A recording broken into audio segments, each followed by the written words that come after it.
இயேசு கிறிஸ்துவின் எண்ணற்ற நாமத்தில் என் அன்பின் வாழ்த்துக்கள். பிரியமானவர்களே, மீண்டும் நான் உங்களை சந்திப்பதில் மிகுந்த சந்தோஷம் அடைகிறேன்.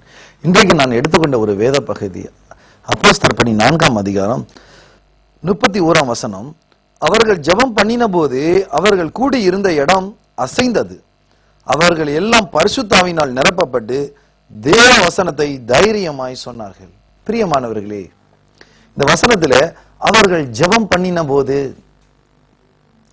அந்த இடம் அசைந்ததாக வேதத்தில் எழுதப்பட்டுள்ளது. பிரியமானவர்களே, ஜெபம் மிகவும் முக்கியமான ஒரு காரியம். ஜெபம் இல்லாத நேரத்தில் தேவ பிள்ளைகள் விழுந்து போவார்கள். ஜெபம் குறையும் பொழுது ஒரு குடும்பத்தில் ஆசீர்வாதம் குறையும். ஜெப நேரத்தை அதிகரிக்கும் பொழுது அந்த வீட்டோடைய வறுமைகள் குறைய ஆரம்பிக்கும். அந்த வீட்டோடைய பிரச்சனைகள் நீக்கப்படும். ஆகவேதான் வேதத்தில் ஜெபம் என்று அநேக இடங்களிலே நாம் வாசித்து கொண்டு வரலாம். ஆனால் இந்த அப்போஸ்தலர் பணி 4ஆம் அதிகாரத்தில் அவர்கள் கூடி ஜெபிக்கும் பொழுது இடம் அசைந்தது என்று சொல்கிறது. இடம் அசைந்தது. பிரியமானவர்களே, நீங்கள் உங்களுடைய துக்க வேலையிலும் பிரச்சனை நேரத்தில் மாத்திரம் ஜெபிக்க வேண்டியது தேவனுடைய விருப்பம் அல்ல.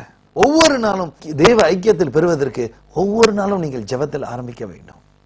ஒவ்வொரு நாள் அதிகாலையும் நீங்கள் ஜெப வேலையாக நீங்கள் மாற்றி அமைக்க வேண்டும்.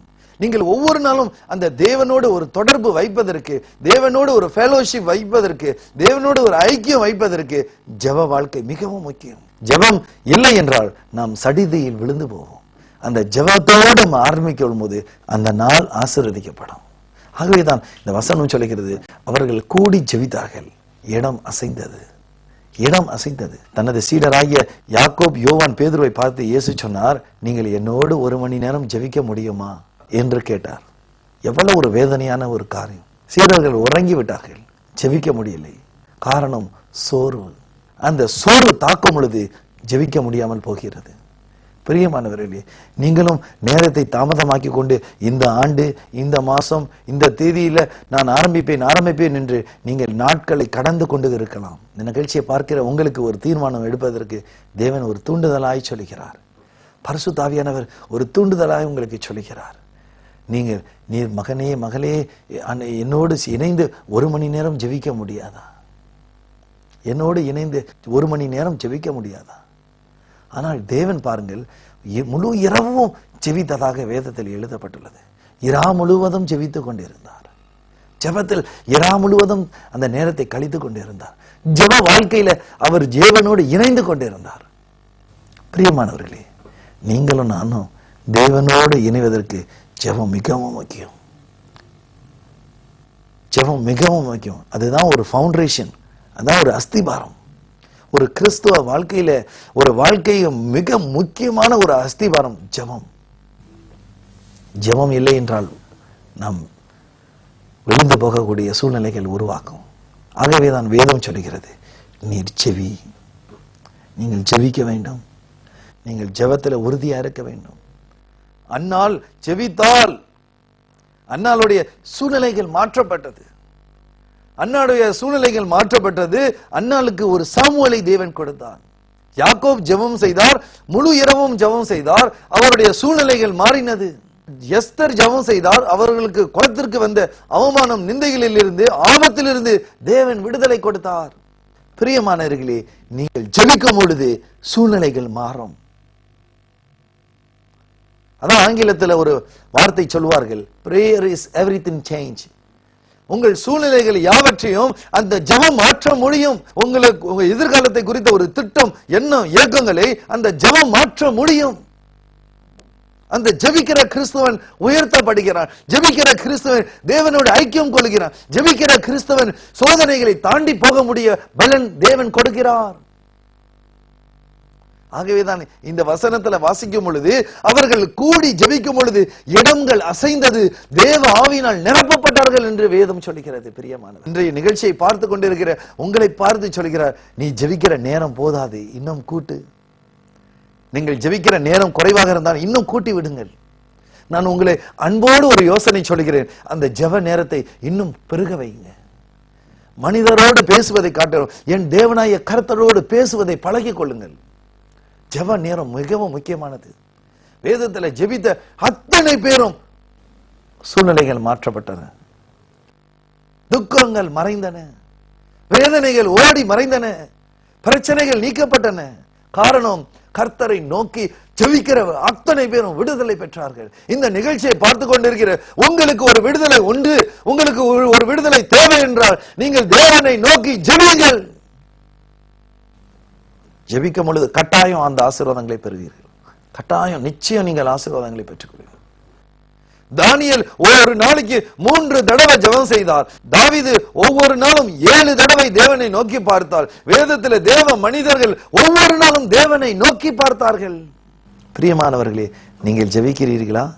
நீங்கள் சொல்ல, நான் ஆலயத்தில் போய் ஜெபம் செய்கிறேன், தினந்தோறும் ஆலயத்துக்கு போகிறேன், தினந்தோறும் நாங்கள் குடும்பமா ஜெபிக்கிறோம். அது போதாது. நீங்கள் தனிப்பட்ட நேரம், ஜெப நேரத்தை நீங்கள் ஒதுக்க வேண்டும்.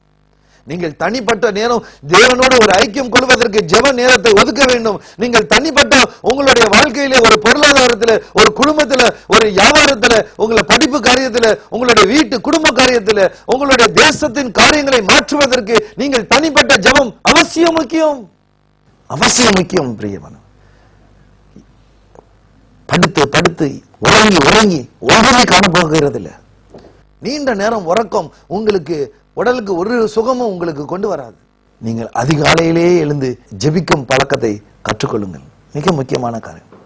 நீண்ட ஆண்டுகளுக்கு பிறகு எனக்கு ஆண்டவர் கொடுத்திருக்கிற ஒரு சலாக்கியம். என்னால் ஜெபிக்காம அந்த வீட்டை விட்டு என்னால் புறப்பட முடியாது. காரணம், எனக்கு ஏதோ ஒரு குறையாக இருக்கும் என்று ஆவியானவர் என்னை தூண்டுவார். நான் உணர்த்தப்பட்ட நாட்கள் அநேகம். பிரியமானவர்களே, ஜெபம் மிகவும் முக்கியமானது. நான் ஒரு செய்தியை வாசித்தேன். அமெரிக்கா தேசத்துடைய ஜனாதிபதியை குறித்து அந்த செய்தி எழுதப்பட்டுள்ளது. இந்த செய்தியில சொல்லப்பட்டுள்ளது, அவருடைய ராஜ்யம் மிகவும் அமெரிக்கையா இருந்ததாம். அவர் ராஜ்யம் செய்கின்ற காலகட்டத்திலே அமெரிக்கா தேசம் முழுவதும் சமாதானத்தினால நிரப்பப்பட்டது. அமெரிக்கா தேசத்துல முழுவதிலும் பொருளாதாரத்தில் ஆசீர்வதிக்கப்பட்டிருந்தார்களாம். இந்த ஒவ்வொரு நாளும் இந்த ஆபிரகாம் செய்கிற உடன்படிக்கைகள், ஒவ்வொரு காரியங்களையும் வெற்றிகள் வந்து குமிஞ்சு கொண்டிருந்தன. அதனால பேட்டி எடுப்பதற்கு ஒரு பெண்மணி அவரிடம் அப்பாயின்மெண்ட் வாங்கினார்கள். ஆகவே இந்த பெண்மணி பார்த்து சொன்னார்களா, நான் உங்களுக்கு நாளைய தினம் விடிய காலை முதல் பேட்டி எடுக்கிறதுக்கு நான் உங்களிடம் வர எனக்கு அனுமதி கொடுங்கள் என்று கேட்டார்கள். உடனே இவரும் கொடுத்து விட்டார். மக்கிய நாள் 6 மணி வருவதற்கு முன்பாக இந்த பெண்மணி 5 மணிக்கே தயாராக செய்து அவருடைய அலுவலகத்துக்கு வந்து சேர்ந்தார்கள். ஆனால் இவர் அலுவலகத்துக்கு முன்பாக நின்று கொண்டிருக்கிற நேரத்திலே உள்ளுக்கு ஆபிரகாம் யாரோடு பேசிக் கொண்டிருந்ததை இவள் கவனித்தாள். அப்பொழுது இவள் அங்கு இருந்த அவருடைய உதவியாளர்களிடம் போய் அணுகி கேட்டார்கள், இங்கு உள்ளக்கு என்ன நடந்து கொண்டிருக்கிறது? யாரோடு பேட்டி கொடுத்து கொண்டிருக்கிறார்? எனக்கு முதல் பேட்டி என்று சொன்னார்களே, இப்பொழுது எனக்கு முன்பாக யாரோ ஒருவர் அவருடைய அறையில் இருந்து பேட்டி கொடுப்பதை போல ஒரு சத்தம் கேட்கிறேனே என்று கேட்டார்கள். அதற்கு அந்த உதவியாளர் சொன்னார், அவர் பரலோக ஜனாதிபதியோடு பேசிக் கொண்டிருக்கிறார். ஹல்லேலூயா. பிரியமானவர்களே, அவர் ஒவ்வொரு நாளும் அதிகாலையிலே அவருடைய அலுவலகத்தில் வந்து ஜெபித்துக் கொண்டிருக்கிற பொழுது அந்த அலுவலகம் ஆசீர்வதிக்கப்படுகிறது, அந்த தேசம் ஆசீர்வதிக்கப்படுகிறது, அவர் எடுக்கிற காரியங்கள் ஆசீர்வதிக்கப்படுகிறது, அவர் எடுக்கிற காரியங்கள் தடை வராமல் தேவன் காப்பாற்றுகிறார். காரணம் ஜெபம். நீங்க என் குடும்பம் இன்னும் முடியலையே, என் வீட்டு இன்னும் முடியலையே, அந்த ஜெப இல்லத்துக்கு ஜெபிக்க சொல்றேன், இந்த பாஸ்டரை ஜெபிக்க சொல்றேன், அந்த ஊழியரை ஜெபிக்க சொல்லுகிறேன், நீங்கள் என்ன செய்ய போகிறீர்கள்? உங்கள் குடும்பத்துக்கு, உங்கள் கணவன் மனைவிக்கு, உங்கள் பிள்ளைகளுக்கு நீங்கள் ஜெபிக்காவிட்டால் வேறு யார் ஜெபிப்பார்? ஜெபம் மிகவும் முக்கியம். ஜெபம் மிகவும் முக்கியம். ஜெபிக்காவிட்டால் ஆசீர்வாதங்கள் இழந்து போகக்கூடிய சூழ்நிலைகள் உருவாகும். நிகழ்ச்சியை பார்த்து கொண்டிருக்கிற அந்த அருமையான வாலிப சகோதரியே, உங்களை பார்த்து தேவன் சொல்கிறார், நீ தேவனுக்கு வைராக்கியமாய் வாழ வேண்டுமானால், தேவனுக்கு பரிசுத்தமாய் வாழ வேண்டுமானால், தேவனுக்கு ஒரு நீதிமானாய் நீ திகழ வேண்டுமானால், நீ தேவனோடு ஐக்கியம் செய்வதற்கு அதிகாலையிலே எழுந்துவிடு. தேவனோடு ஐக்கியப்படு, தேவனோடு ஒப்புரவாகு, தேவனோடு ஜெபி, ஆசீர்வாதங்களை பெற்றுக் கொள்வாய். அமெரிக்கா ஜனாதிபதிக்கு தேவனோடு ஐக்கியமா இருப்பதற்கு ஜெபம் வேண்டுமானால் நீங்களும் நானும் எவ்வளவு ஜெபிக்க வேண்டும். பெயரளவுக்கு கிறிஸ்தவர்களா இருக்கிறவர்கள் அநேகர் ஏமாந்து போகிறார்கள். காரணம், போதுமான ஜெபம் இல்லை, போதுமான தேவனோடு ஒரு ஒப்புரவாகுதல் இல்லை. தேவனுடைய பாதத்தில் அமர்ந்து தேவனுடைய சத்தத்தை கேட்பது இல்லை. பிரியமானவர்களே, இந்த நிகழ்ச்சியை பார்த்து கொண்டிருக்கிற உங்களை பார்த்து தேவன் சொல்கிறார், நீங்கள் ஜெபிக்கிறதுக்கு நேரத்தை ஒதுக்குங்கள், ஜெபம் செய்யுங்கள், தேவனோடு ஒப்புரவாகுங்கள். ஜெபம் மிகவும் முக்கியம். பிரியமானவர், ஜெபிக்காவிட்டால் நாம் விழுந்து போவோம். ஜெபிக்காவிட்டால் சத்துரு நம்மளை மேற்கொண்டு விடுவான். தாவீது ஜெபித்தார், ஆசீர்வாதங்களை பெற்றார். யோசேப்பு ஜெபித்தார், ஆசீர்வாதங்களை பெற்றார். அன்னாள் ஜெபித்தார், ஆசீர்வாதங்களை பெற்றார். எஸ்தர் ஜெபித்தார்கள், ஆசீர்வாதங்களை பெற்றார்கள். தானியேல் ஜெபித்தார், ஆசீர்வாதங்களை பெற்றார். பேதுரு ஜெபித்தார், கட்டுகள் உடைக்கப்பட்டன. பவுலடிகள் ஜெபித்தார்கள், மரித்து போனவன் உயிரோடு எழுப்பப்பட்டன. பேதுரு ஜெபிக்கும் பொழுது மரித்து போன சகோதரி உயிரோடு எழுப்பப்பட்டார். பிரியமானவர்களே, உங்களுடைய செத்து போன நிலைமைகள், மரித்து போன நிலைமைகள், மரித்து போன வியாபாரங்கள், மரித்து போன உங்களுடைய காரியங்கள் எல்லாம் உயிரோடு எழுப்ப வேண்டுமானால் நீங்கள் ஜெபிக்க வேண்டும். தேவன் உங்களை எச்சரிக்கிறார், மகனே மகளே, நீ ஜெபி, நேரத்தை ஒதுக்கு. படுக்க, தூக்கம், உறக்கம் அதை விட்டு விடுங்கள், அதை குறைத்து விடுங்கள். தூங்குற நேரத்தை கொஞ்சம் குறைங்க. நீங்க தேவனோடு ஒரு ஐக்கியப்படுவதற்கு நேரம் வேணும். அந்த நேரம் அதிகாலை நேரம். அந்த அதிகாலை நேரம் நீங்க தேவனோடு ஐக்கியப்பட்டு பழகி கொண்டீர்கள் என்றால் பிறகு உங்களை ஒருவராலும் ஏமாற்ற முடியாது, ஒருவராலும் உங்களை மோசம் போக்க முடியாது. காரணம், நீங்கள் ஜெபத்தில் தரித்திருப்பீர்கள். ஆகவே நீங்கள் இன்றைக்கு ஒரு உண்மையான ஒரு தீர்மானம் எடுங்க. இன்றைக்கு நான் ஜெபிப்பேன், கட்டாயம் ஜெபிக்க போகிறேன் என்று ஒரு தீர்மானம் எடுங்க. உங்களுக்காக நான் ஜெபிப்பேன். பரிசுத்த ஆவியானவரை நோக்கி கூப்பிடுவோம். அவர் நமக்கு அதிகாலை நம்மளை எழுப்பி விடுவார், நம்மளை ஜெபிக்க தூண்டுவார். அவரே உள்ளத்தில் இருந்து நம்மளை அப்படியே தூண்டி கொண்டு அப்படியே அசைத்து கொண்டு இருப்பார். அப்பொழுது நிலைகள் மாறும், சூழ்நிலைகள் அசையும், ஆசீர்வாதங்கள் பெறுவீர்கள். கண்களை மூடி தேவனை நோக்கி பார்ப்போம். எங்களை நேசிக்கிற என் அன்பின் பரமபிதாவே, அப்பா உம்மை நோக்கி பார்க்கிறோம். அப்பா உம்மை நோக்கி பார்த்த யாவரும் வெட்கப்பட்டு போனதாக சரித்திரம் இல்லை சுவாமி. இதோ ஆண்டவரே, ஜெபிக்க தீர்மானங்கள் எடுத்த போதும் ஆண்டவரே ஜெபிக்க முடியாமல் விழுந்து போன ஒவ்வொரு சகோதரன் சகோதரிக்காக நான் உம்முடைய பாதத்தில் வருகிறேன் சுவாமி. அப்பா, ஜெபிப்பதற்கு பூரணமான நேரங்கள் ஒதுக்க முடியாதபடி, ஜெபத்துக்கு முதலிடம் கொடுக்காதபடி ஆண்டவரே ஜெபத்தை விட்டு விலகி போன ஒவ்வொருவர்களுக்காக நான் உம்முடைய பாதத்தை நோக்கி வருகிறேன் சுவாமி. அவர்களை நோக்கி பாரும் அப்பா. உம்முடைய கிருபையினால நிரப்புங்க ஆண்டவரே, உம்முடைய வல்லமையினால நிரப்புங்க ஆண்டவரே. உம்முடைய பரிசுத்த ஆவியானவருடைய அபிஷேகம் அவர்கள் மீது இறங்கட்டும் சுவாமி. அவர்களை அதிகாலையில எழுப்பும் சுவாமி. ஜெபிக்க தூண்டுங்க ஆண்டவரே. ஜெப நேரத்தை கூட்டுங்க ஆண்டவரே. ஜெப நேரம் போதாது, காணாது, இன்னும் அதிகரிக்க வேண்டும் சுவாமி. இன்னும் ஜெபத்திலே தரித்து இருக்கிறவர்களை மாற்றி போடுங்க ஆண்டவரே. சூழ்நிலைகள் யாவற்றையும் மாற்றி போடுவதற்கு ஜெபத்திலே தரித்து இருக்கிறவர்கள் அவர்களை ஒவ்வொருவரையும் நீங்கள் மாற்றி அமைத்தரணும் சுவாமி.